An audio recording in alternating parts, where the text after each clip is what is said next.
Hey guys, welcome to episode number 13, I think.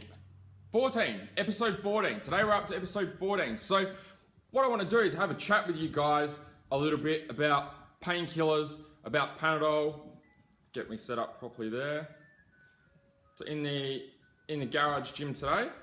What I want to have a little bit of a chat about is Panadols, Nurofen, any type of painkillers that you're using with your training. So with painkillers, what happens is they're blocking messages between your brain and your body. So when we're injured, say you roll your ankle, you break your arm, dislocated your shoulder, what happens is our body sends pain signals up to our brain to let us know that it's hurting, that it's sore, and that to immobilize it, not to use it. So in terms of having the pain there, the pain's actually there to stop us from using it, okay? So it's like a protective mechanism of the body.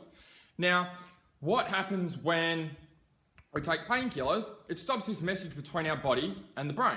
So they're not able to communicate with each other as well as what they should be. So that communication signal's cut off.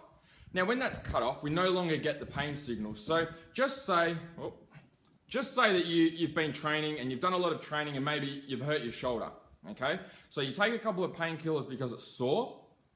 Now, what happens there is that with your shoulder, you'll start using it again as if it's not sore. So the muscles surrounding it, the joint's probably a little bit inflamed and sore, but because we've taken the painkillers, our brain doesn't get that message. So although there is a trauma to the shoulder and something has happened to it, and it shouldn't be being used, the painkillers are now blocking off that message and telling us that, hey, it's okay, we can use it and use it as normal. So imagine going to the gym and having a sore shoulder, and it's sore one day, and then taking painkillers and it feels absolutely fine, and then going to the gym and smashing out 50 pull-ups.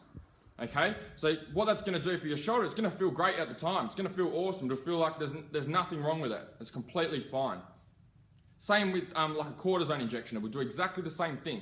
Now what will happen is you'll go and train, it'll feel fine on the day, then as soon as that Panadol wears off, then your shoulder will be way worse than what you started off with. So it would be a lot worse. We're going to have a lot more drama to deal with, and you can end up doing serious damage where we're going to have serious amounts of time off training and working out. So all I'm asking is that you pay a little bit more attention to the painkillers that you're taking, if you are taking any, and we want to try and cut back and not become reliant on it. So if you have a sore back, a sore knee, a sore ankle, sore whatever, don't go straight to the painkillers. Go, what is my body telling me? Break it down a little bit. Why is my body telling me that this is sore? Why is my ankle hurting today?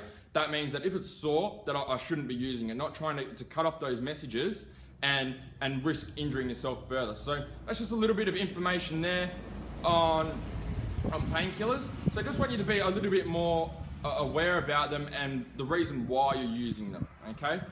So I hope this helps with your training, and especially with injury prevention as well. So I know some of you will get injuries and niggles as you're training, but hopefully this is something that we can use to our advantage, telling us that there's something wrong with our body rather than trying to cut off the message and train through. So I hope everyone has a great day today and you take that all on board.